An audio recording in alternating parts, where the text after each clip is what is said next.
बजाउनु अरे एकछिनै फु गरेपछि यता ट्याङ ट्याङ ट्याङ ट्याङ पार्नुपर्छ बजाउनु भन्नु ल गरिहाल्छु नि साह्रै बजाउनु भन्नु ल यहाँनिर नानी तर्सिन्छ नि नानीले तर्साउनु पर्छ नि छोड्नु हुँदैन यसले छोड्छ नि त बजाउनु भन्नु कर्म सहितराम भित्तण्डुलो सरदारा सहितराम ट्याङ ट्याङ ट्याङ ट्याङ भन्नु ल स्कुलको बेल छुट्टी भयो भवन कर्म सहितानाम काशे गोत्रमा उत्पन्न भएको 10औं मासले पूर्ण भएको 27 नक्षत्रले युक्त भएको 15 तिथिले र 7 बारले युक्त भएको नानीको नाम चाहिँ भूपेन्द्र भने क्षमा गरिदिनु बजाउ बजाउ ट्याङ ट्याङ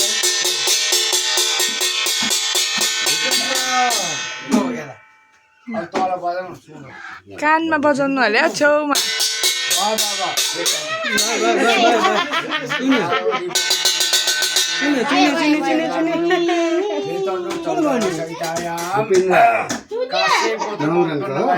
भूपेन्द्र 27 नक्षत्रले युक्त भएको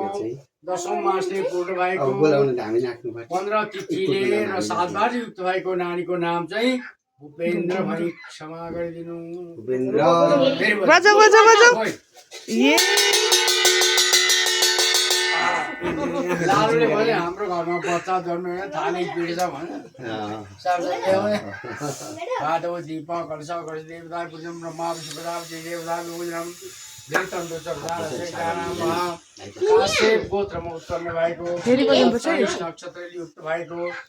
के त हेलो रङको छक्कै बल्नु भने पूर्ण भएको छक्कै बल्नु 15 तिथि र 7 बारले युक्त भएको नानीको नाम चाहिँ भूपेन्द्र भनी क्षमा गरिनु धनराशि हुन्छ है धनराशि छ ल